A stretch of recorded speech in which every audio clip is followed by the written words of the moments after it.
I've Gosh. worked out. You know, that's let me ask you a question about that, because race relations, obviously, hands up, don't shoot, and all the things that have happened here. And you are, you know, they peg you as this right-wing guy. You were, like you just said, you were raised in that era of the rhythm and blues time period where racism was, you know, you were involved in all of that stuff from the beginning. What do you make of all this stuff that's going on now with the race relations and hands up, don't shoot, and Eric Holder? What's your take on this? Well, I guess I could summarize best by saying, hands up, don't shoot, bend over, don't spank. Neither has happened. I mean, what a tragedy. As I was growing up, you know, in Detroit, we were surrounded by musicians, mostly black. It was the whole Motown thing, and all the rhythm and blues bands, and the Temptations, and the Four Tops, and then Yusef Lateef down at the local bar and grill where we'd play. There was such a unification. Colorless. We never judged by color. We always judged by spirit and soul, which I think is a translation for content of character.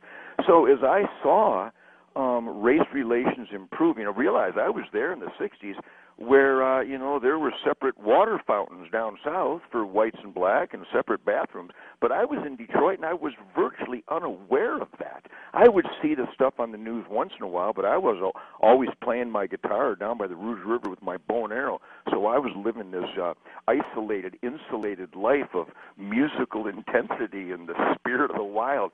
So when I started hearing about the abuse of blacks at the hands of corrupt governments and the Democrat Party and their Ku Klux Klan men, I was shattered. And so I suppose I can jettison forward where by the late 60s and 70s, I couldn't find racism. I never saw racism. I never heard of racism. I thought it was a thing of the past and in isolated pockets of inbreeding and cannibalism and spiritlessness. So then when I saw the president literally state that, you know, the cops acted stupidly without any information, I recoiled and went, whoa, wait a minute. This guy's judging by color of skin. Then I saw him sigh that Trayvon Martin could have been his son. Really? So your son would have been kicked out of the house by his mother? Your son would have been guilty of having stolen goods in the school locker on numerous occasions, and then he attacked a community watch guy? Really? That could have been your son? So I'm heartbroken that it has deteriorated to the point it has, because I was on the road for the greatest tour of my life and Shut Up and Jam 2014. I never smelled racism. I never heard of any racism except the celebration of divisiveness in the media, academia, and by our own government.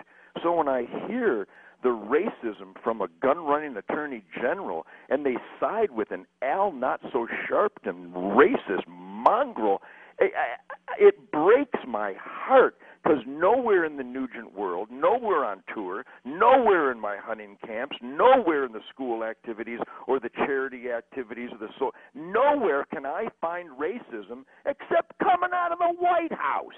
Yeah, and so when you look at where